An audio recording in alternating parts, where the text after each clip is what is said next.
Throttle Body Cleaning, explained step by step for beginners. Start with a close-up shot of a dirty throttle body showing heavy carbon and dust buildup.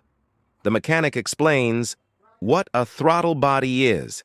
Common problems caused by a dirty throttle body: rough idle, poor acceleration, low fuel efficiency. Why throttle body cleaning is important for engine performance.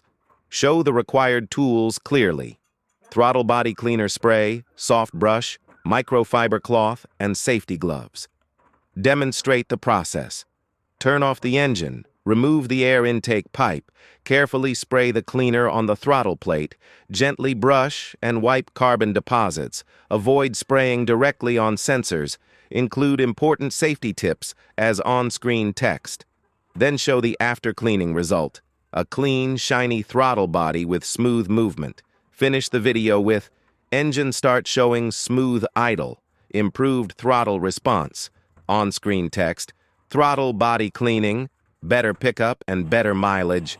Video style: realistic workshop environment, clear close-up shots. Check mark: slow motion cleaning visuals. Check mark: educational and